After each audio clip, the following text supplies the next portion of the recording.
The following announcement has been paid for by the New World Order. Remember this, when you're the greatest fighter in the world today, they got a name for you. They don't call you a great fighter, they call you Chael Sonnen. Beat me, if you can. And after tonight, none of you in this ring will ever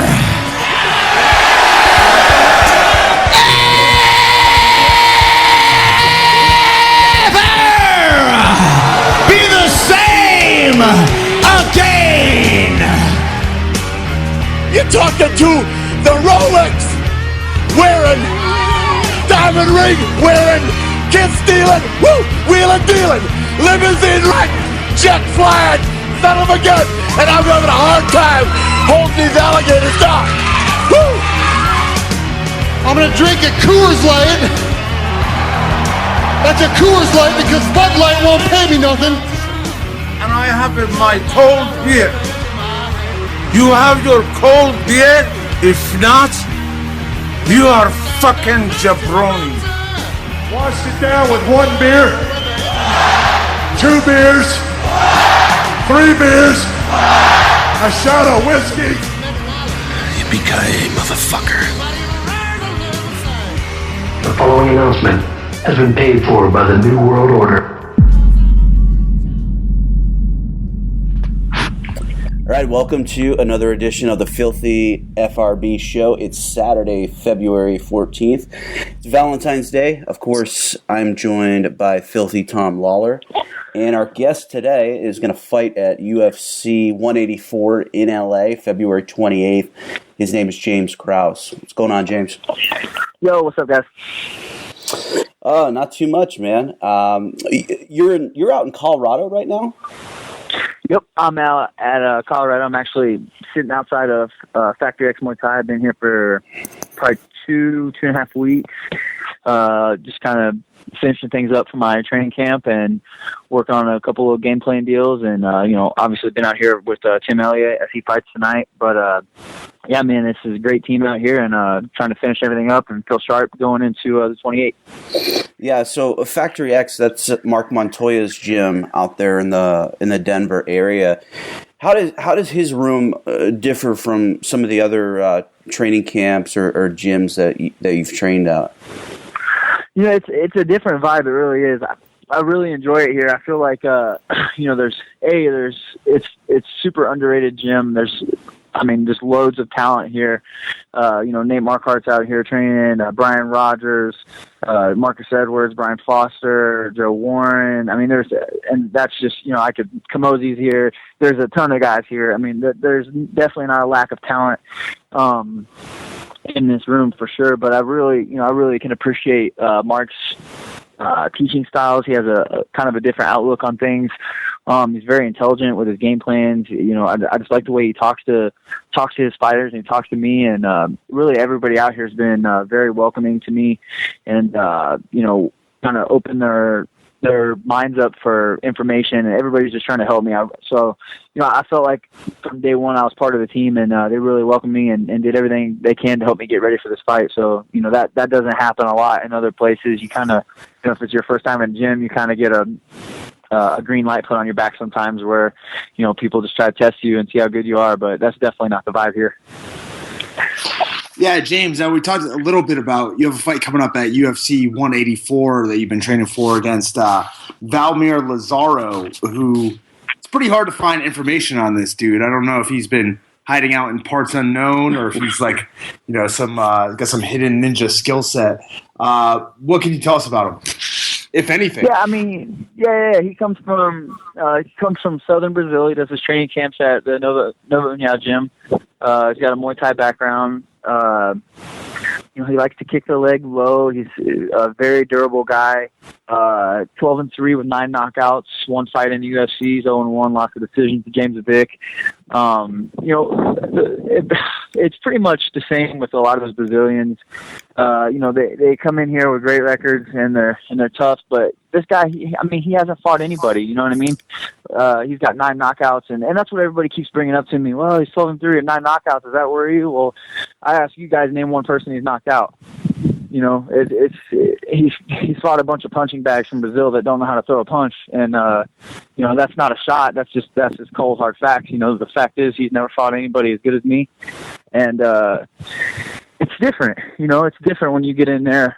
Tom, you fight. You know how it is. It's just a different feel. It's a different pace, a different pressure. Whenever you get in there with somebody that is better than you, and that's just how it's going to be. I'm gonna go in and put a pace that he's probably never felt before. Put a pressure he's probably never felt before, and in a different style. I bring a different style to the table. So I'm not the guy that's going to stand in front of him and do the Muay Thai. Okay, your turn. Now I'll go. Now you go. That's not what I'm going to do. So, that's pretty much the story. He hasn't fought anybody really, and the one guy he has fought that's decent, he lost to. So, that's pretty much him in a nutshell. Yeah, I had a difficulty finding things. He doesn't have a Wikipedia, but he is on SureDog, and I went through his record, and the only guy that I recognized on the record was Vic from his UFC fight. Well, hold on, real quick. Okay. Not to play devil's advocate, but he did beat Chris Wilson. He's also a UFC vet. Oh yeah, so, an old Team Quest guy. Yeah, so there you go. That also answers James' question of if I can not name one guy that he's knocked out, because I looked up his record and that's on there. So yeah, there you go. I stand corrected. Yeah, well, I think Chris, he's seen some better days. I think he's about 6 or 7 years past his competitive prime. But I was taking a look at the card for UFC 184 in Los Angeles at Staples Center, and I was really surprised because James, you're a pretty popular fighter. People know who you are. You have mainstream sponsors within the industry, and I saw your name as a Fight Pass prelim. And then I took a look at some of the guys that are on the Fox Sports 1 prelims, and I was just like, hey, did Joe Silva mess this up? Was there something wrong there? Was that your reaction too? Yeah, I can't believe it. And to me, it really makes no difference like where I fight on the card. But this is a money thing, man. Like, with the Reebok deal going through, I've already lost money on sponsors, and now, after coming in, I fight Stout on 16 days' notice. Then I go to top 10 Bobby Green, and then I go to former champion James Varner, and then top 15 Masvidal, and now all those. Pay-per-view or towards the end of Fox Sports 1, and now I'm going to go to Fight Pass, and then, so it kind of sucks, man. It's everything. It's messing with my money, and I feel like I bring a lot to the table. I feel like I'm exciting. The fans like to watch me, whether they know me or not. I feel like after somebody watches me fight, they're going to say, hey, whoever this guy is, I want to watch him fight again. Whether, like I said, whether they know my name or not, they're going to remember my fights. I'm always exciting. I always bring it, and I always fight for the fans. I don't care about winning and losing. I just come out and I want to be exciting. So, yeah, it kind of pisses me off, if you want the truth about it.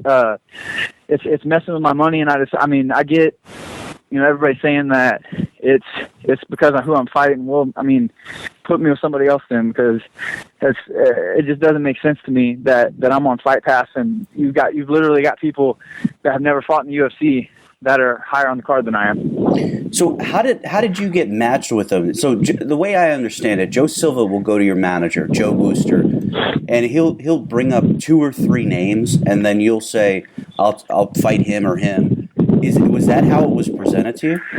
No, man. See, hey, I wish I was an option guy. I get that shit all the time, and it pisses me off. I'm not that guy. They call me and they say, hey, do you want to fight this person? And I'm always like, yes. I always say yes. If I'm ready to fight, if it's not short notice or something crazy, I'm always down to fight. Look at who I fought. Stout, Varner, Green, Masvidal. Like, they definitely, Joe Silva hasn't done me any favors, that's for sure. And I don't know if they hate me or they love me or what. And I don't care, I'm here to fight the best. It's great. I appreciate him thinking highly of me. So, or lack thereof, I don't know how he feels about me, but I'm not an option guy. They don't give me the 2 or 3 options like they do these other guys, man. They call me with a name, and I generally say yes. So I don't know what I got to do to be the option guy, but whoever I got to knock out to get that, let me know, and let's make that happen. So, Tom, is that some of the frustration that you've had in the past, or your fights was before Fight Pass even came to fruition, right? Well, that's not my last fight. Was the main event on Fight Pass, Now, I love the way that you said that. It was the main event. Yeah, well, if you take a look, James, you're also the main event on Fight Pass too. So, yeah, I mean, but I'm the only damn fight on there, though. well, according to the schedule, there's another fight on there as well. But yeah, it's the Fight Pass deal kind of sucks. You get less viewership as far as who's watching your fights. If you're on one of the shows that's not on FS1, you're going to be pretty far down. So the fighters who are fighting on a lot of the European shows and overseas shows maybe get screwed a little bit when it comes to sponsors at this point because guys realize that they don't have the eyes that FS1 or even being on FS2 has. But you have to fight somebody and you have to fight them sometime. So you can't really turn down these fights. So James, you brought up that it's messing with your sponsor money. And so that the Reebok deal is coming on, and I know you have quite a few sponsors, and so do you think this is going to help you, or this Reebok deal, or is this going to be to your detriment? I don't really know.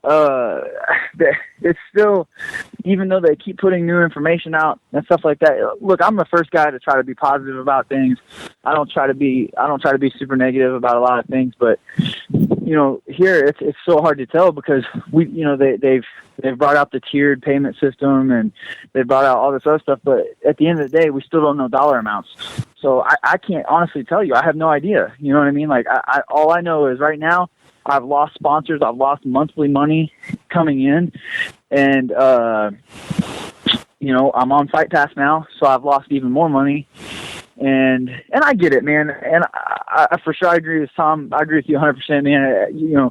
Somebody's got to fight on there, and hey, I'll be the guy to do it. And if they think they put me on there just to try to boost the Fight Pass ratings, I'll be that guy. I'm always down to do that stuff, but. They just haven't given us any information on dollar amounts or anything like that. So it's really hard for any of us to say, hey, yeah, this is going to be great, or no, this sucks. I just don't know. Yeah, that's got to be frustrating. As far as it was told to me, there's like 3 tiers of this Reebok deal, and you get placed in one of the 3 tiers, and you have absolutely no idea the type of money you're going to get. You guys have bills just like everybody else, and then you see these articles about Paige Van Zandt getting an individual Reebok deal, and this is a girl that's fought a couple times against Waffle House waitresses, and has an exclusive deal with Reebok, and now you guys don't even know if you're going to get the same type of money you're used to, or you're going to be getting 30 cents on the dollar, or it's got to mess with your with your life, like because you have bills just like I do or any other fan. Yeah, I'd be lying to you if I said it wasn't frustrating. But I'm trying to stay positive until they release the, at least the dollar amounts until we can, make an accurate assumption on what we're going to get paid. But yeah, it's frustrating that they're kind of keeping everybody in the dark on it. And I'd like to think that the UFC wouldn't make a move that would just completely. It just seems like, gosh dang, that would just be like I think that if it was a bad move, I think they would lose a lot of guys, to other organizations. And I don't think that they would make that big of a risk to do that. I hope not anyway. I don't know. Yeah. And, Tom's actually been really positive about the Reebok deal. He wants to fight after July 1st, so he gets that Reebok money. And so what's your reasoning behind that, Tom? Well, it's more about getting a pair of basketball shoes. D. Brown. Well, no, not D. Brown. Although he was one of my favorite players on the original NBA Jam. I'm looking forward to one of the new Allen Iverson series shoes. They're going to be coming out, so hopefully I can get a load of those. But no, it's just something different. I'm interested to see how the uniforms play out, what they're going to look like. And I've heard rumblings of them talking about there's going to be spots for other sponsors to be on there. I haven't heard anything in regards to that. That's so not we'll see that's if not that true. even comes to fruition. That's not true anymore. They just released a thing that Tim just went to a meeting. No other sponsors. You can't have anything on your mouthpiece. Nothing on a banner. It's 100% exclusive. Nobody else whatsoever. Yeah, I think there are like a couple companies. Like I saw Cerrone, like Bud can be on the shorts, but it's got to be like another company that has an official relationship with UFC. It can't be. You can't have a company that you just have a personal business relationship with. Yeah. Well, and I'm not even opposed to this whole deal. I'm really not. But like I said, it just seems like really nobody has any accurate information to put out to make a good a positive or negative look on it. I guess I'd like to think that it'll end up being a positive thing for the guys, because I believe that I'll be a top 15 guy here within this year anyway. So I think it'll work out better for me. But I don't know. It's hard. It's so hard to say. Yeah, and we're talking about the other sponsors that are able to, Bud Light and those sort of things. So Corn Nuts, the official corn snack sponsor of the UFC. Guys, give me a call. Let me know if you want to work something out.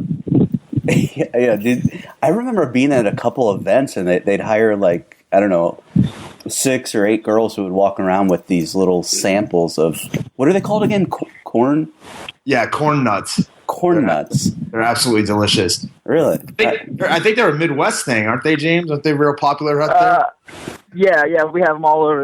They are delicious too. We have all kinds of different flavors. Yeah, I mean, we have them at every gas station here. Sure.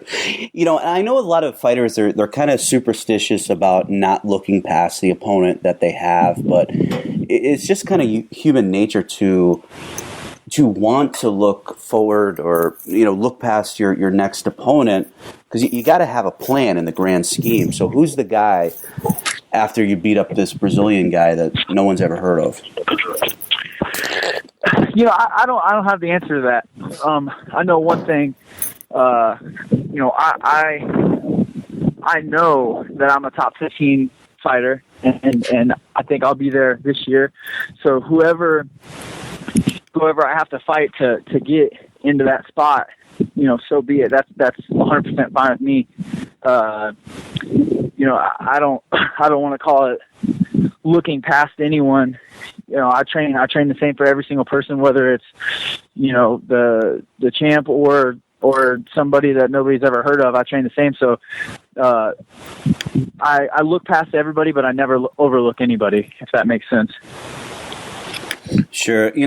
I just think, though, when guys, after they get that W, they need to call out somebody. It could be anybody. The whole thing, I'll fight anybody that Joe Silva says, to me, it's such a cop-out. Well, that was what was frustrating for me, is because, a few months back, Takanori Gomi was looking for a fight in Japan. I've always wanted to fight Gomi, and I've always wanted to fight in Japan, so it just made sense. So I lobbied for it on Twitter, Facebook. We emailed Joe Silva. I mean, and nothing. We never even got a response about it. So it was just, it's frustrating for me, because I don't like to do that stuff anyway. I'm not big on calling people out or anything like that. But I go out on a limb and I do it, and I kind of got shut down on the whole deal. I don't know why. They gave him Miles Jury instead, and obviously Miles walked right through him. But it was definitely kind of frustrating for me. Yeah, I mean, the guys, it looks like Al Iaquinta is ranked number 15 currently, and Rustem Habilov is 14th. Maybe those are a couple of guys you should target after you beat up this guy. Yeah, it's definitely an option. I don't know, I don't know how they look at that. You know what I mean? Like, I don't know the process. I don't know if they have like I don't know how the hell it works. You know what I mean? I don't know if they would give me a top 15 guy after a win over Lawlor or not. I would take it in a heartbeat if they offered it to me. But I think I've proven that I'm not afraid to fight anybody in the division. I think I've fought. I want to say I fought 5 top 10 UFC guys, Yeah, Cerrone. Cerrone, Lamas, Michael Johnson, Masvidal. Well, he's top 15. Bobby Green. Yeah, that's 5 right there. Yeah, I think Masvidal is really one of the most underrated guys as far as the public goes. That guy's solid all around. He's been through wars. He has a proven track record, and he just doesn't get the respect kind of that he deserves from a lot of the fans. I think that he has that fight coming up now with Quinta. I'm sorry? With Al Iaquinta. Oh, okay, yep, with Al Iaquinta, and I think that Masvidal is going to be the favorite there, even though Iaquinta is coming off 2 big victories over Ross Pearson and Joe Lozon. Masvidal had a pretty funny quote where he said, "Welcome to 8 years ago. I beat up Joe Lozon 8 years ago, so what's it matter?" And I really think he's one of the most underrated guys that's out there. I would agree with that 100%. He's good. He is good. He's a very durable guy that just. I think the reason why he gets underrated is I feel like he kind of fights to his opponent's ability and pace. He doesn't ever overexert himself, and he doesn't finish a ton. He's a very hard guy to be finished, but he doesn't finish fights very often. And but he's still good, and he pulls out he beat me. He pulls out the victory. He finds ways to win, and man, that's hard to teach. It's hard to. But yeah, I would agree with you 100%. I think he's one of the most overlooked guys in the division. Yeah, and another guy that's hard to finish is Zach Makovsky, who your teammate Tim Elliott is going to be fighting tonight. Yep. The guy Makovsky's never been submitted. Very tough to finish. And, I assume that you guys were out there in Colorado getting used to the altitude, and, that Elliott will probably be looking to push the pace on Makovsky. Yeah, Tim's been out here for over 3 weeks. I believe Zach just got in on Tuesday. So that's definitely something that we've looked at and want to possibly take advantage of if the opportunity is there. Yeah. And are people – now, James, I'm actually going to Colorado on Sunday. I've never been before. But are people just walking around zombies in the street, high out of their mind with this with this recreational marijuana or what? I just imagine it's like Mad Max out there. No, it's actually one of the coolest places I've ever been. It's everybody is very fit here. You see people jogging, running, biking. It just seems like it's a very modern area, at least where I'm at anyway. Everybody is into fitness. There's a lot of local eating spots that are healthy, and it was actually quite opposite of what I expected. So, James, back home, you're from the greater St. Louis area, right? Or Kansas City? Kansas City. Greater Kansas City. Now, you own a gym too, right? Called Glory. Is that your gym? Yes, we have 2 locations.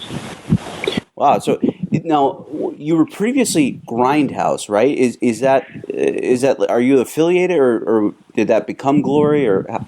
Yeah, we changed the name. Basically, it was pretty much a business move. It's if you're a parent and you want your kid to learn martial arts and get the life skills out of martial arts, taking your son or daughter to a place called Grindhouse probably isn't going to be your first pick. Yeah. It sounds like somewhere that could be located close to Little Darlings here in Las Vegas. Yeah.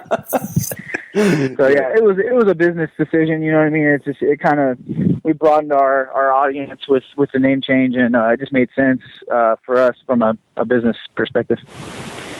Sure. So you're about to go in. You're going to finish up. This is your last training session coming up here in a 10 minutes or so. This is my last training session in Colorado. Yep. So how do you taper? When do you just say, that was my last hard training session, or how close to the fight do you go? Well, last Friday I pretty much fought Brian Foster. So we got after it here at Factory X, and then I will probably go home tomorrow, and I'll probably spar hard on Monday, and then be done with hard sparring. Gotcha. Tom, do you have anything else for James? No. I'm just I'm excited to see what he brings to the cage in a couple of weeks on that February 28th show, and that's about it. I'm always a fan of guys that come from smaller cities. Not that Kansas City's like a small shithole, but it's good to see guys come from these places that aren't necessarily California, Las Vegas, Florida. Places that have been the hotbeds for MMA for a while. I'm a big fan of guys coming out of some of the Midwestern cities and the smaller markets, which haven't gotten a lot of the fanfare. So as always, don't get it twisted. I say Kansas City just to make it easier. I'm from a little ass town called Odessa of 5,500 people, so I appreciate that massively.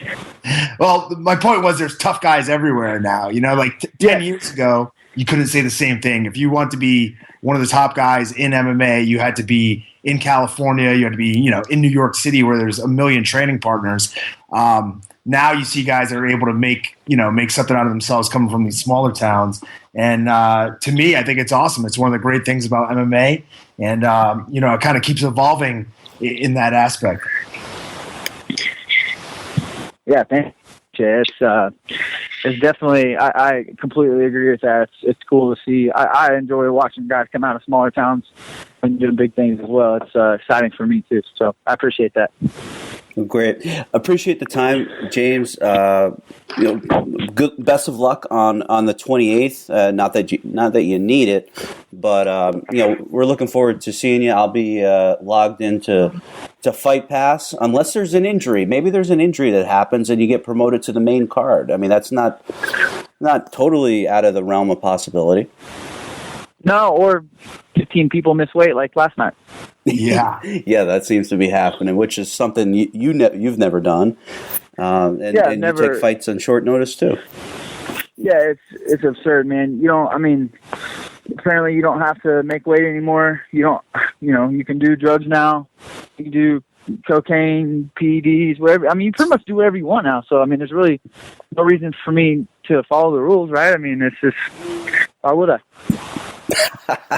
See, that's interesting because Brendan Schaub said a kind of a similar thing to what you just said, and like the media kind of took it out like he was promoting drug use and stuff. Like, oh, I'm just going to do that now, but they didn't get the facetiousness of the comment. But it does seem like that. You don't need to make weight, and anything you do outside the cage as far as substances it's all good until you get caught. Yeah, it's crazy, man. And this may sound super cheesy, but what happened to being role models and to kids and stuff like that. And that's what these guys don't understand is other people look up to these guys, and they don't. Not only do they not get it, they don't care, and it's crazy. You have to look at stuff like that.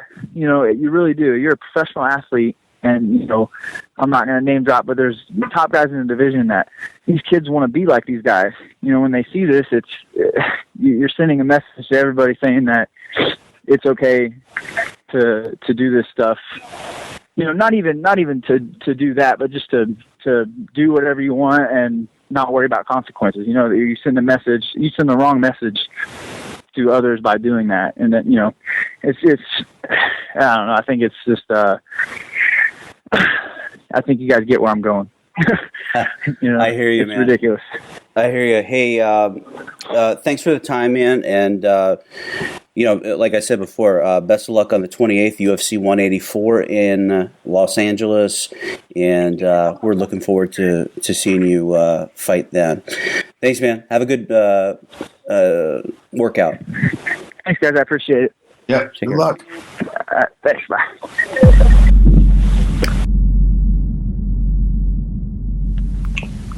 All right, welcome back to the Filthy FRB Show. Our next guest is the publisher of the MMAReport.com. He also has been reporting on Bellator very closely, probably since its inception. His name is Jason Floyd. How you doing, Jason? I'm good, guys. How y'all doing? Good. What about you, Tom? You didn't answer. Yeah, well, I'm having a dispute with the United States Postal Service and Amazon at the moment, so things aren't that great for me, but they'll get better now that Jason's on the line. So, for the people that don't know, Tom is going to Europe, and he's like making this out that he's like some, guy that's given back to the armed forces, and he's getting a free trip to Italy. He's not going to Iraq. So, he's putting himself over as this guy that gives back to the military. And he's complaining and bitching and moaning that, he needs his gi.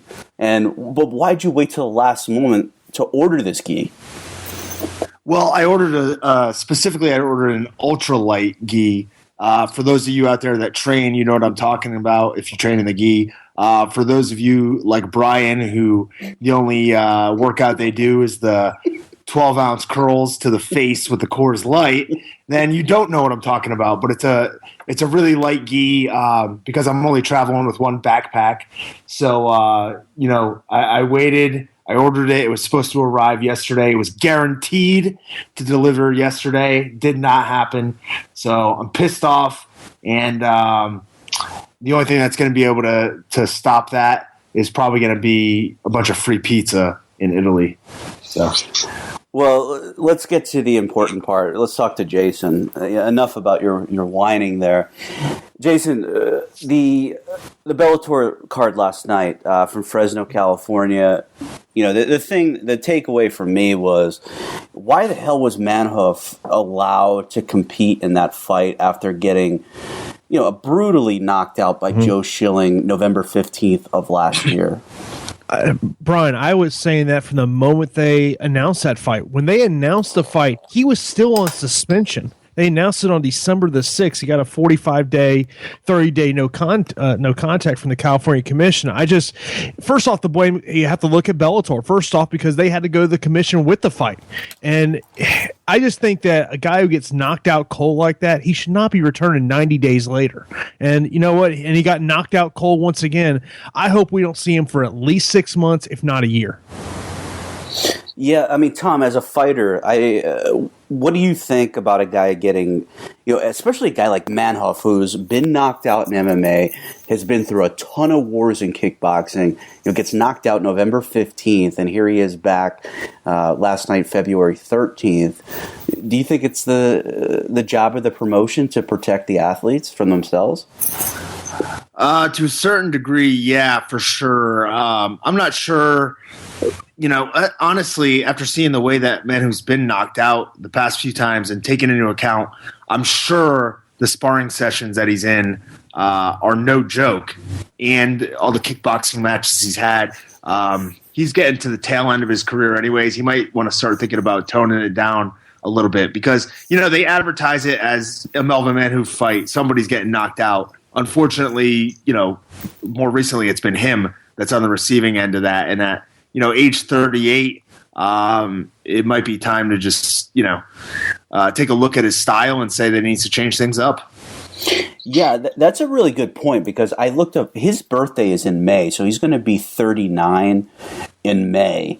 And, when you're in your mid-20s or late 20s, some of those knockouts you can probably shake off and not be affected in the long run. But when you're continuously getting knocked out in your mid to late 30s, I don't know how you ever recover from that, even if you give them 6 months off. What do you think, Jason? Well, I think, Sam Kaplan has talked about this extensively, is when a guy starts his career, there should be like a baseline MRI so you can kind of see what damage is done to his head. I think minimum 6 months, it has to be. And this isn't just like a TKO. I mean, we're talking about he was knocked out cold, and last night he was knocked out before he hit the ground. So there's got to be somebody, whether it's Scott Coker or if we're talking about the UFC, it's Dana White. There's somebody that's got to protect the fighter in some way, because obviously the California Commission thought there was no issues with it. And I like Andy Foster. I think Andy Foster's doing a lot of great things when you look at the drug testing that he is doing. The fact is, the Bellator card from January, the drug tests are not back at this time, and we're talking it's been a month from that card. To me, that says the B sides are being tested. I mean, we've probably got more failed drug tests coming. Yeah, Jason, I was talking to another reporter last night, and they said to me that there is CIR testing being conducted on a sample from the Bellator card in January. Yeah, I've talked to Andy Foster. I've probably called Andy Foster at least every day for the past 2 weeks trying to get those results, and he keeps telling me they're not back. And so when you're at this stage, that means something's up. And we've seen Bellator fighters get popped before, and I mean, Brian, the perception's always been out there about Bellator when they go to certain venues that may not do a lot of drug testing. But California is one of those commissions that has always drug tested Bellator fighters. And look, I just want to see this sport get cleaned up, and by getting cleaned up means everyone on the card needs to get tested. Sure. And for the people that are listening that might not, I don't even fully understand this, but I have a little bit of a handle on it. So when a testosterone to epitestosterone ratio comes back out of the norm being, WADA is 4-1. It might be 6-1 in California. I'm not exactly sure. So probably what happened was maybe this test came back 10-1 or 12-1. So that kind of raises a red flag that synthetic testosterone was administered. So the carbon isotope ratio test is able to tell you within, from what I'm told, from 2 weeks from the test, if that person consumed synthetic testosterone. And it might be more than 2 weeks. And at least according to Victor Conti, it's when you're within that 2 week time frame, it's foolproof. It will tell you if somebody administered synthetic testosterone, whether in oral pill form or with a needle. Yeah, that's kind of my understanding as well. I mean, I'm, there's a lot of people that are a lot more smarter than I am on this, but that's kind of my understanding on it as well, Brian. Sure. The other news, and ask Tom about this, is February 27th in Mohegan Sun, the next Bellator event. They're going to have a press conference with Kimbo Slice, who your friend Seth Petrozelli, I bring this up every time we talk about Kimbo, but I guess you have to. He knocked him out at Elite XC Heat, or whatever it was called, in Miami. So what do you expect to come from this press conference with Kimbo Slice? You talking to me or talking to Jason? Yeah, I'm talking to you. Is Seth gonna? Yeah, is Seth gonna show up and make this challenge to him and say, "Hey, you want another chance at me," or what? My guess is it's doubtful that Seth is showing up anywhere unless there's a bunch of 21-year-old girls hanging out. So maybe if Kimbo's got the cast and crew from Reality Kings there. Well, yeah, he's got the hookup to them. Yeah, maybe Seth will be showing up, but I don't know anything about that. I'm expecting that Kimbo's going to fight another decently sized name. Maybe somebody that we haven't heard from in a while. Maybe Jason knows more about it. I'm not up to date on the Kimbo Slice news like I should be. Guys, I hate to say it. It wouldn't shock me if it's Bob Sapp.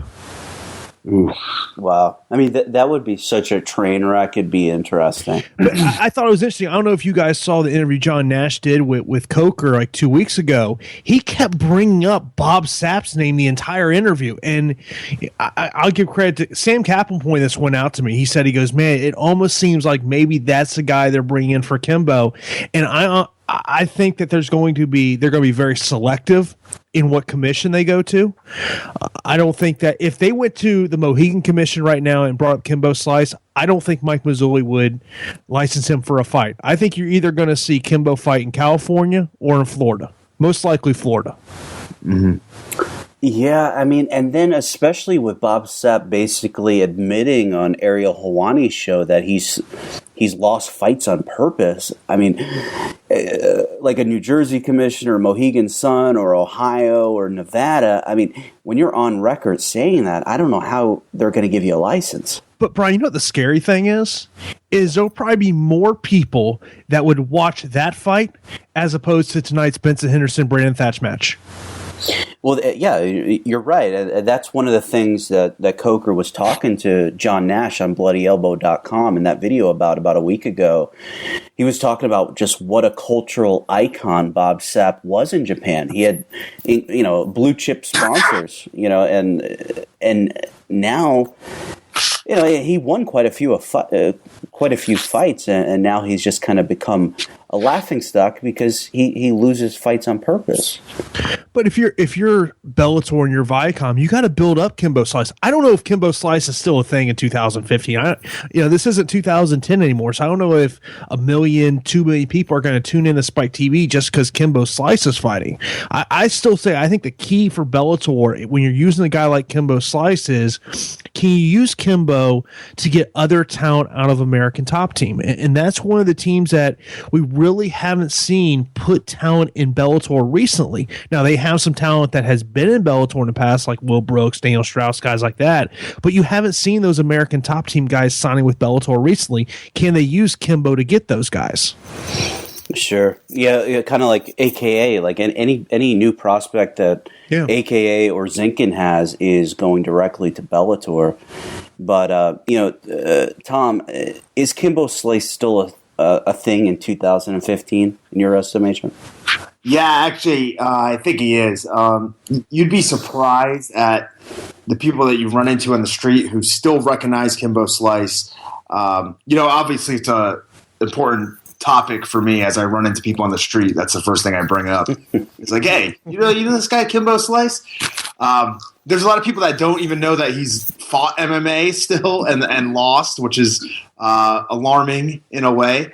But yeah, I think Kimbo Slice is going to grab some viewers for sure. And I think a fight with Bob Sapp, if everybody gets a chance to see the Sapp Time video, I think it would do huge ratings for Bellator. And I guess the interesting part of that fight and why I would want to watch is how quickly does Sapp take a dive? Are we talking 10 seconds, a minute? Yeah. The interesting, I guess the thing that interests me the most or makes me think it'll get a lot of viewers too is the old white housewife community is probably going to be watching that. Heavily. Kimbo, yes. Is that because of his association with Reality Kings, or? Yeah. And my boy, the MILF Hunter. Yeah, that brings up. Yeah, I hate to get the train off the tracks here, but whatever happened to the MILF Hunter? I believe he owns a bar down in Florida, and I know this because I have friends that have hung out with him at the said bar. So no shit. Wow, he is a legendary internet figure, just as Kimbo was, or still is. Yeah. Yeah, but Jason, the other thing I wanted to ask you about, because you know more about Bellator than probably Scott Coker does, to be honest with you. Fedor, he's going to be in attendance at Mohegan Sun, and what do you make of him being present there? I just think this is a way to sell tickets. I mean, Fedor, I think the odds you ever see Fedor back in a fight are literally 5%. I mean, the old regime tried to sign Fedor. I mean, so it wasn't like, when Scott Coker came in, they said, hey, let's try to get Fedor. I mean, everyone wants to bring Fedor. I mean, I'm sure if the UFC had signed Fedor, they'd bring him in. He'd bring a big fight, potentially, like a Brock Lesnar type fight. But I think that it's going to get some fans excited. But is it going to sell a lot more tickets to the event? I don't think so. Yeah, it's hard to say. I mean, Fedor only comes over to North America when he really has to. So I guess they're making it worth his while. What do you think, Tom? You think it'll drive any ticket sales, or just to get I don't know. It's tough to say based on the venue. With Mohegan Sun and Foxwoods, those are like destination venues. You have to go out of your way to go there. It's not something like being in one of the other cities that's closer, like New York or Boston, where you might be in town and there are fights going on, and you can get over there. And kind of show up at the last minute and maybe score tickets. Foxwoods and Mohegan Sun, you kind of have to go out of your way to get there to see these fights at all. So I think the hardcore fans that were going to go, were probably going to go anyways. And I'm not sure that Fedor is going to bring in a lot of outside people. The other thing you have to look into when you take this fight into account is that it's a U.S. versus U.K. invasion angle that Bellator is going with. So right there, 50% of the card basically has nothing to do with the area that they're in. And, we've seen in the past Bellator a lot of times, maybe they've kind of moved away from it now, but we're stacking the card in favor of local fighters, getting a lot of local talents on the show to drive ticket sales. And if you take a look at the main card for this upcoming Bellator 134 show, you kind of don't see that. And in an area like Mohegan or Foxwoods where people have to go to see the fights anyways, that could hurt them. Yeah, and Jason, how has attendance been at Mohegan Sun for Bellator? Do they ever disclose any of the gates or the paid attendance? In terms of the gates, never really put out there, but attendance, the last attendance was over 7,000. I mean, it's a 10,000. I mean, it can be up to 10,000 seat venue. But what they do is they use the local cards to bring in, like Matt Bissett, for instance. He's going to be on the fight that's going to be after the main card is over. He's a big ticket seller up there. Josh Diekman, a heavyweight, he's on the card. He's a big ticket seller. I mean, there's a lot of ticket sellers they have on the preliminary card. I mean, they'll pack it in. I remember for the card back in I want to say it was February last year when Rampage and Mo were both on the card. I remember standing in line to get my credential, and they were turning people away because they were sold out. I mean, it's the best venue Bellator goes to, and a lot of it's just because that area supports their local fighters. They come out to those events, and and Brian, I know you like this. They enjoy their cocktails because when you sit on press row, don't put anything on the ground because if you do, it's going to either have some liquor or some beer stains all over it. Yeah, and as some of you will hear on the next episode of the Chael Sonnen podcast with Ben Askren, liquor is not my forte. It's definitely not a performance enhancer, so I'm just keeping to my Coors Light going forward. See, I'm more of a liquor guy. Yeah, I haven't heard the audio, and I'm hoping they don't bury me too hard, but I kind of got a heads up that it came up. But Fedor, a free agent, of course, but a couple other free agents that have been linked to Bellator: Alberto Del Rio or Alberto Del Tron. What is his new name, Tom? El Patron. El Patron. How could I mess that up? And also the Beast Incarnate, Brock Lesnar. What are you hearing about these guys? Del Rio, I heard he's pricing himself out of the market. He wants so much money that he's not Brock Lesnar. Brock's got that name that casual people are going to know. I mean, if you went on the street, like if you went to a sports bar right now, how many MMA fans know who Alberto Del Rio is? I just not too many. I mean, I think he lives here in my hometown of Tampa, and I don't know if anybody would know who he is. Now, Brock Lesnar on the other side, everyone's going to know what he is, but also the cost that's going to come along with that, and how much more money are they going to have to give him as opposed to what the UFC is going to give him. I just don't know if it makes financial business sense for Viacom to make that move, but I think they're going to try. I mean, that's the question that I came up with. It's like Lesnar, you're going to have to pay him $2 to $3 million. How do you make that money up on a free TV model? I think it's more money. Yeah, maybe. Yeah, I mean, how do you make that up? Unless you go to pay-per-view. You have to go pay-per-view if you're going with Brock. I mean, I think that the matchup that would make the most sense and put on pay-per-view would be Brock Lesnar and Bobby Lashley. I think that's a fight that would get a lot of people drawing eyes. But when your initials are not the UFC and you're doing an MMA pay-per-view, I mean, what's a great pay-per-view buy rate? 150,000 buys? Yeah, that'd be really good. Yeah. I mean, you looked at the initial Bellator pay-per-view, it did just over 100,000 pay-per-view buys, and that was perceived as a great pay-per-view. It's tough in this industry when your initials aren't UFC to do that kind of fight. And if you're Viacom, can you go out and get enough sponsors that it makes sense to give Brock whatever he wants? And, Tom, it was interesting about that Bellator pay-per-view. They kind of marketed it as, a Tito Ortiz pay-per-view. It was Tito versus Stephan Bonner. They didn't push it was a Bellator pay-per-view. They pushed the names, and it was up to the person watching the commercial to put it together. Oh, there's two UFC Hall of Famers. So it was almost like a little test on the audience. Yeah, for sure. You're talking about the last big show that Bellator did, not necessarily the pay-per-view. Did they switch that to free TV? Yeah, that was the free TV, but that was the last big show that they did, and you're right. You know, they marketed it more towards the names that were involved. I think both companies, the UFC and Bellator, could do a better job building, you know, individual stars, but they've done a decent job of, you know, obviously the UFC gets their name out there, you know, more than any other company in MMA. You know, but Bellator's done a good job of pushing stars. You know, they're getting some names out there. Obviously, Michael Chandler was getting pretty well known, and now Will Brooks has kind of stolen a little bit of his thunder. You know, you've had Emmanuel Newton has been headlining cards, and you know, if you look at this upcoming show, you know, they talk in the commercials a lot about UK fighters versus the US fighters, and you know, I think seeing it kind of switch to that and away from just promoting the Bellator or UFC name is something that the fighters, you know, can really look at and look at in a positive way.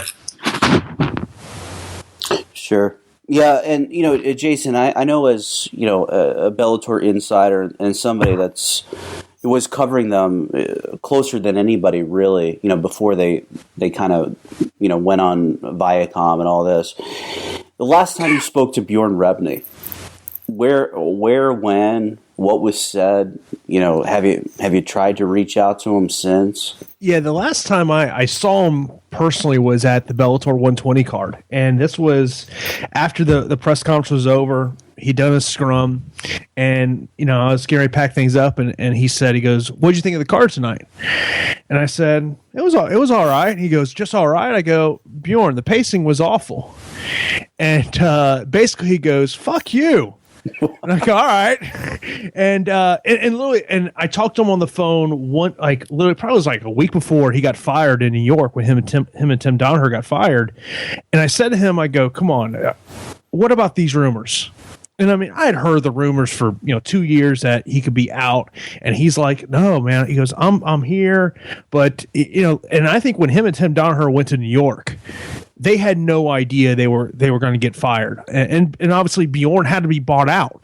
You know, he was a minority shareholder, so they had to buy Bjorn out of the company, and that's why I think you haven't heard from Bjorn. I've probably called, text Bjorn countless times. I've never heard anything, and I've talked to various people associated with Bellator, and no one has heard from Bjorn Rebney. I think that he's just taken his money, and you know, he's probably made a lot of money from the initial sell of Viacom and now being bought out of the company. He may not have to work another day in his life. The only thing you hear is that if you ever see Bjorn come back, it'll be in some TV role, like producing some type of sports show.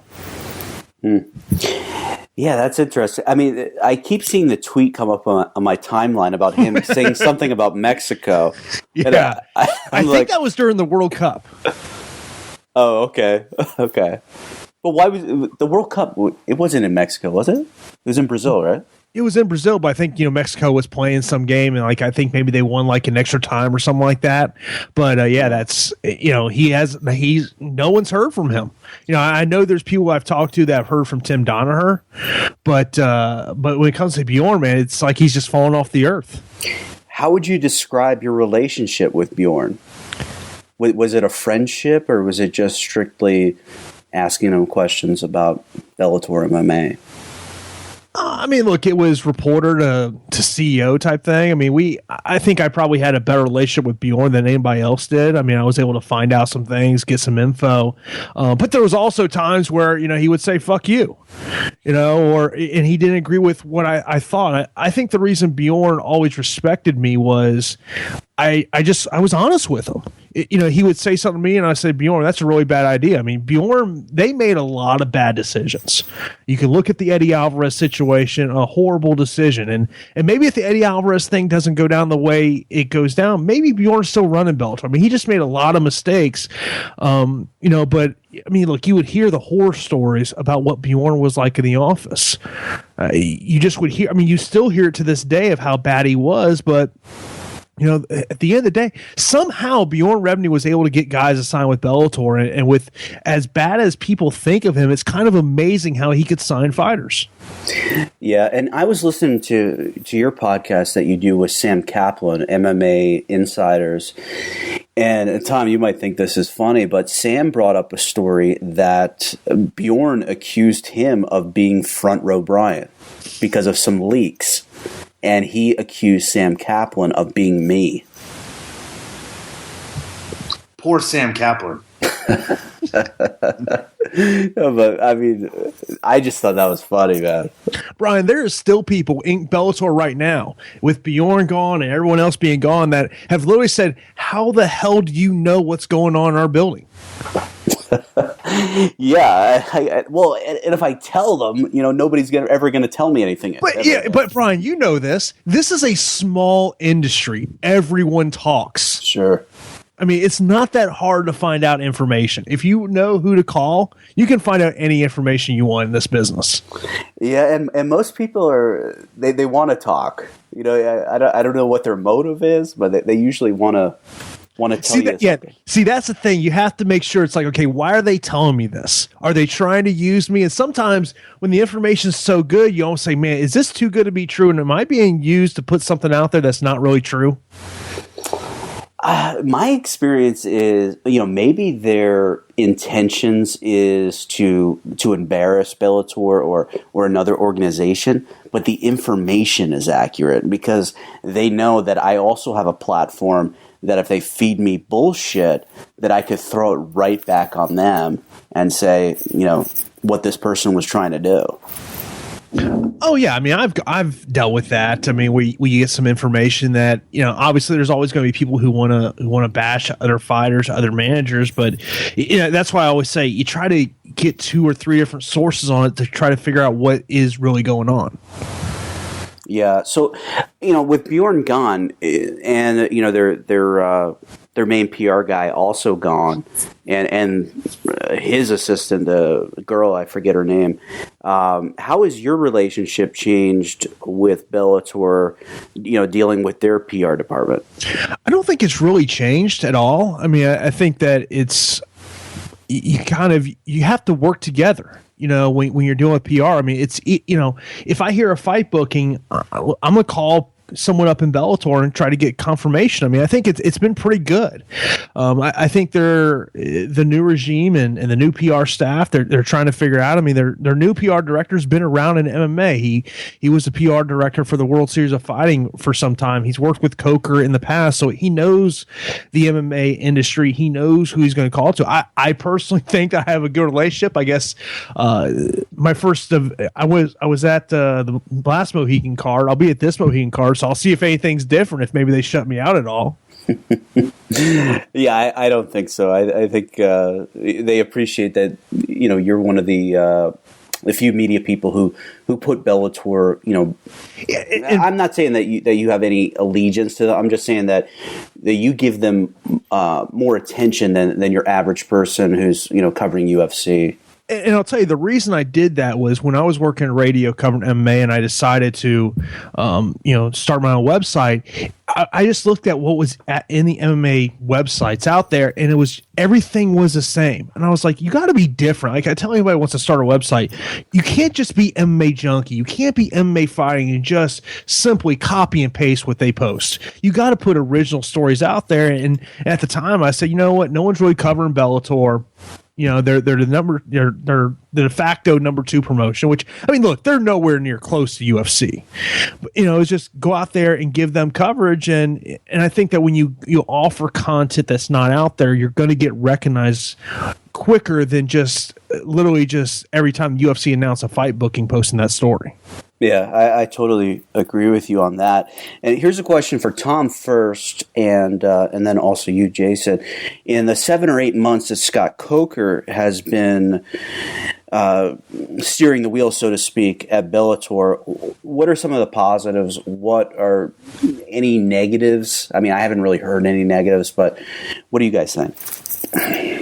Well, personally for me, the biggest positive that I saw was the introduction of the rampway on the aforementioned Tito Ortiz versus Stephan Bonner show. I thought that the production value on that show was awesome.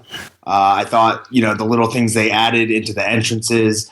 I thought the walkway, I thought the whole presentation was great, and that was really a step in the correct direction. Now, personally, I haven't dealt with, obviously, the contract situation and the management in Bellator, but everything I've heard, is a positive in regards to Scott Coker and the management team that he's brought in. And, as far as being an MMA fan and kind of removing myself from being with the UFC, it's a really exciting thing to see happen. It reminds me back to my glory days of watching the Monday Night Wars between WWE and WCW in a way, to see, Bellator running shows almost head-to-head with the UFC or on the same weekend and seeing who comes out on top. So, to me, that's just been the biggest thing. I think Bellator's really up the ante and raised its stock ever since bringing in Scott Coker. I think the biggest thing is public perception. I mean, the public perception on Bjorn was awful, and they turned that around. I think maybe the only negative you can point towards is who are the up-and-coming prospects that they are signing. Sorry, Neiman Gracie is not an up-and-coming prospect. I was at his last fight. His stand-up's awful. Yes, Chris Honeycutt, tremendous signing, but can you, they're going to get guys out of AKA. They're going to get Mike Kogan clients, but can you go out and get guys out of Jackson's, out of the Black Zillions, out of American Top Team, Team Alpha Male? Can you get those kind of fighters in Bellator? That, to me, is the only negative I would point at Bellator right now. Yeah, that's true. I mean, some of those camps, it's going to be very difficult. Team Alpha Male basically is a pipeline to the UFC. Jackson's, of course. Yeah, going to be very difficult for them. But, I mean, they definitely have an in, at AKA. The other thing I wanted to ask you, were you going to say something, Tom? Yeah, hold on, Brian. Go ahead. Because this is something I want to talk about that kind of stretches across UFC and Bellator, right? In the UFC, I mean, just this past week, we've seen, I think it's JoJo Calderwood is complaining about the lack of fights that she's able to get, right? There's a finite number of UFC cards. I mean, people complain about the number of cards, but there's still like more fighters under contract who are looking for fights than there are people signed to fight. And, you can only make money in the UFC or in other organizations if you're fighting, right? And as those opportunities kind of lessen, maybe it gives people an opportunity to go to Bellator, or maybe, that's an avenue that they look at compared to how they would in the past, where the UFC is just, the end of the road. The UFC is the main event, so to speak. And Bellator is not getting a fair shake when it comes to being looked at with these up-and-coming prospects. I think, as time goes by and Bellator is seen as like a more viable option, you'll see these younger fighters perhaps take a chance because they're not able to get the fights in the UFC on a regular basis. Sure. It's all about money, man. You got to make money somehow, right? And one of the things I've heard is that there is a freeze on Joe Silva and Sean Shelby signing fighters right now unless there's an injury. So Bellator might be able to use that to their advantage. Say that again, Jason. There's a rumor about basically a signing freeze in the UFC unless there is an injury that they're not signing anybody right now. Maybe that's a rumor that's not true, but that's one of the things I've heard recently. Yeah, I mean, it's possible unless you're just like an incredible prospect. But yeah, they didn't even. I don't know if they were in negotiations with Pico. I hadn't heard anything. Yeah, I mean, but the thing about Pico is you're probably at least 2 years away from him even getting into MMA by the time he gets done with his wrestling, So I mean, I know the UFC obviously assigned some guys out of American Top Team and Black Zillions at 170 pounds for the Ultimate Fighter. That they're currently filming that show down in South Florida. So I mean, they've signed those 170 pound guys, but outside of that, you really haven't heard about any new guys signing with the UFC. CM Punk. Yeah, I was just about to say, yeah, CM Punk, because I was out in Milwaukee a couple of weeks ago and had an opportunity to talk to Duke Rufus, and he's saying 1 year. he wants Punk under his, he wants 1 year out of him before he's ready to put him in a cage. I like that thought process. I mean, make sure he's ready. I mean, and if you're the UFC, you don't want to rush him in the cage. And what happens? I mean, I think the first fight, they're going to make sure they put him against somebody he can beat because you want to try to get the most money you can out of him. But I think a year training would probably be a great idea for him. I mean, it's going to be so difficult. They're going to have to bring in somebody because, look at, Tom would murder CM Punk. I mean, the skill levels are not even, it's not even close. They're going to have to bring in somebody, that's like 0-1 or 1-0 or. Yeah. Are you saying I'm like the closest person that being able to get, beat by CM Punk? Is that what you're trying to say? I'm the best up for him. Possibly. And you would destroy him. Yeah. He might be able, if you put CM Punk straight into maybe like Tough China, he might walk away the winner. I'm not sure, but that might be the best bet that he has. Now, wasn't there a guy on Tough China whose like martial arts background included like being a taxi cab driver or something and fending off some drunken? There was a yogi for sure. A yoga teacher? Yeah, that was. Yeah, there was. Yeah, I remember that. Oh man, that's the other thing, Jason. Just a couple last questions. I want to ask you, what do you think about Friday nights? I mean, I don't. Friday night to me is not fight night. It's get off work and just relax. Maybe have a couple beers, spend some time with a family. Maybe not. Saturday to me is more fight night. What's your take on that? No, I would agree, but I think in this landscape, you got to get away from the UFC, and the UFC is rarely going to do Friday night shows. So I think they're just in a bad predicament that, you could probably plan out to do Saturday shows where it's not UFC events, but I think Spike is trying to create this Friday night feel. But, when you talk about the target demo they're going after, and if you look at the single male on a Friday night, they're not sitting at home. They're going out to a bar, getting a drink. And is that bar going to even put on Bellator? Yeah, a lot of times, I have been out and asked them to put it on, and they're like, "Well, what's that?" And I just say Spike, and they're like, "Oh, okay." Well, you sure as shit weren't at a Dave and Buster's then, were you? Yeah, that's interesting. It was something I wanted to bring up. I don't have a Dave and Buster's by me, and if Fedor is going to appear at a Dave and Buster's, it just doesn't seem appropriate. What video game is he going to play? Yeah, well, valid point. Now, Fedor deserves a more more affluent, more sophisticated type establishment than Dave and Buster's. Are you thinking like Chuck E. Cheese? Or? I don't know. I'm thinking like a Del Frisco's or Capitol Grill or Morton's. I don't think you're going to. I think his best bet might be Frank and Pepe's Pizza at Mohegan Sun. Or that may be at Foxwoods. I may be getting the two mixed up. Isn't Michael Jordan's new place that's supposed to be a real high-end place at Mohegan now open? Oh, perhaps. I don't know.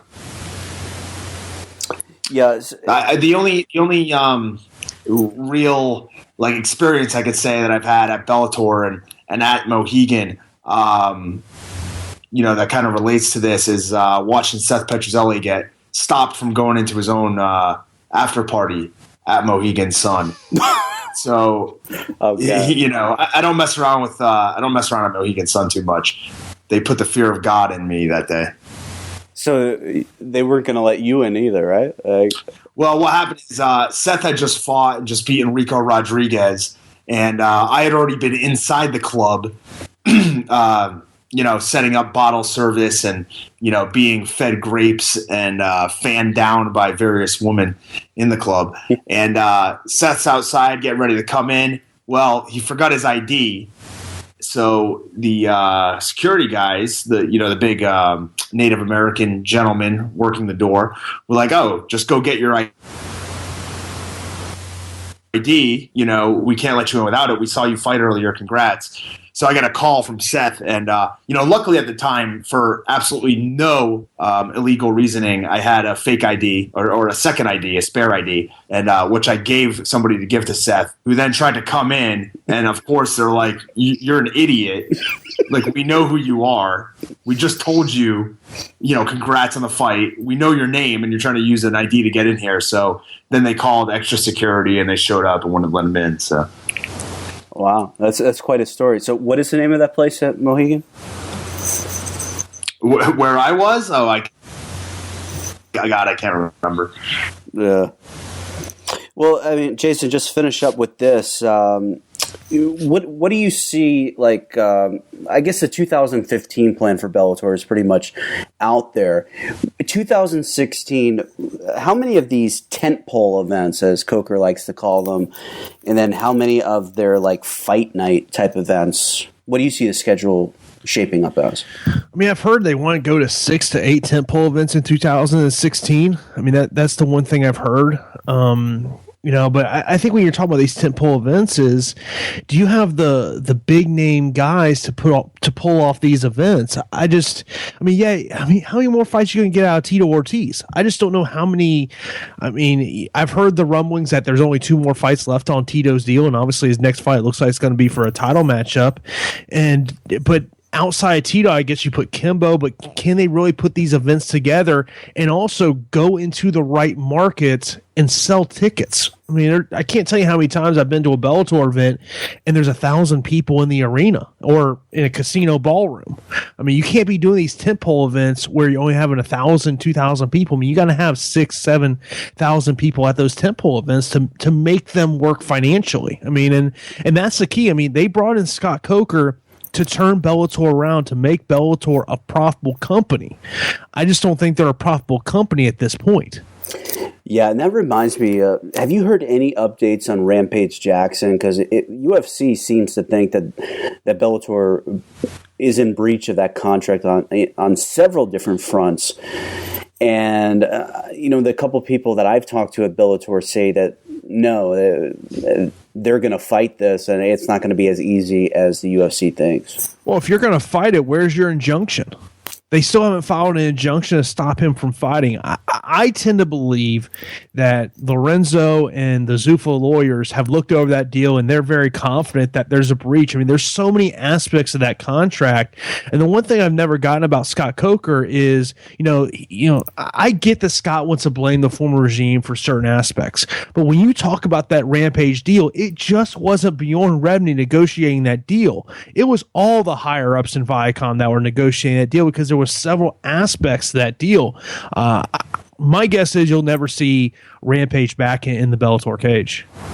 Yeah, which is a major issue because he's one of those guys that can sell tickets for those major events, possibly with the right opponent, sell a pay-per-view, certainly draw a couple million viewers, and I think that was the motivation behind UFC bringing him back. Not so much that they needed him, more so just to take him away from Bellator, because how many other guys can draw 2 million viewers on Spike?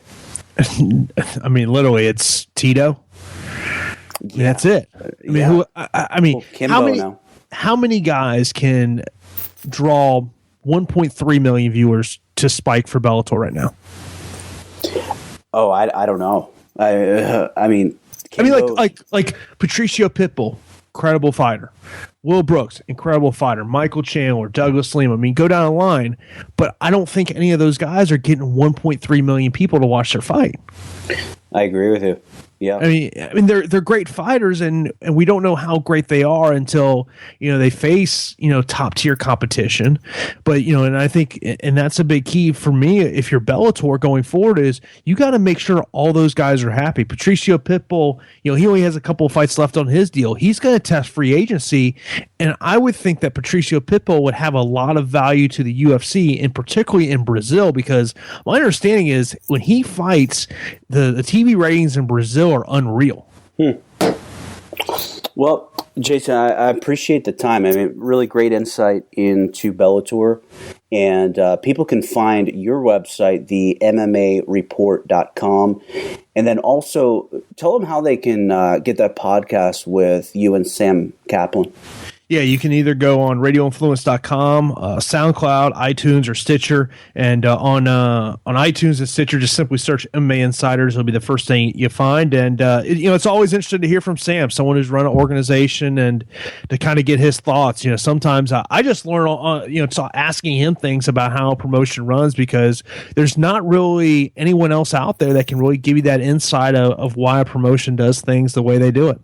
Yeah, I agree with you. I thought it was interesting when you guys started up, because I remember from years ago, Sam was a journalist. Yeah. He had 5 ounces of pain, and then he got in, talent relations, and now I'm sure he's still promoting and doing some management, but and that now also back in the media. So I thought that was a great angle, a good idea on your guys' part to. And I'd say And the funniest thing about that is everyone thought that me and Sam talked all the time. The only time I ever talked to Sam when he was at Bellator was at events, and it was like, "Hey, how you doing?" Yeah, because he very guarded in what he was able to say, right?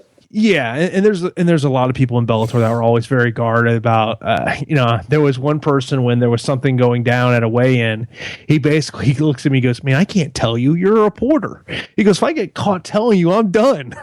I mean, there was a lot of people that were just scared to lose their gig if they told me something. Wow. Yeah. All right. And your Twitter is Jason_Floyd. Yep. Is that right? Yeah. Correct. Yeah. So follow Jason. Like I said, he'll give you the most comprehensive insight into Bellator, and also Titan fighting. I see you tweeting a lot about that. I know they have a card coming up in March. And then they have a TV deal they got to do. I don't know what's going on with that. I tell you, I think if they're not back on the CBS Sports Network, my gut feeling is they're going to be on Fight Pass. Yeah, and I don't think that's a bad idea either. Yeah, I don't think so either. I mean, basically, they should just try to be like RFA. Just have an out clause. I don't know how that would sit with RFA, but. I know Wayne Harriman is not involved with RFA anymore. Scott Cutbirth isn't involved anymore. He was the matchmaker there. So it's a little bit different crew running that. So maybe UFC would be happy to bring them on, throw them a very modest license fee to do a show every other month on Fight Pass. Yeah, and also if you're the UFC, you get all that what's called B-roll footage that they can incorporate once those fighters come into the UFC. I mean, if you look at their next card, look, Desmond Green is going to be in the UFC in the very near future. They can use all that footage of Des Green. If not, also if I was Titan, I'd reach out to Fox Sports 1 and try to get on Fox Sports 1 or even Fox Sports 2. I mean, because I know where Fox Sports 1 and Fox Sports 2 are on my program guide. I could not tell you where NBC or CBS Sports Network is. I'm right there with you. I don't know anything that's on CBS Sportsnet. College. Do they have the Big East? They have a contract with Big East basketball. No, that's Fox Sports 1 has it. I think they might have the Big East or something, but maybe I don't that American Athletic Conference that UConn is in. Yeah, maybe. But I mean, the thing is, I like what Jeff Aronson and Lex McMahon are doing. I just think that the way they're running things, they're putting on good fights.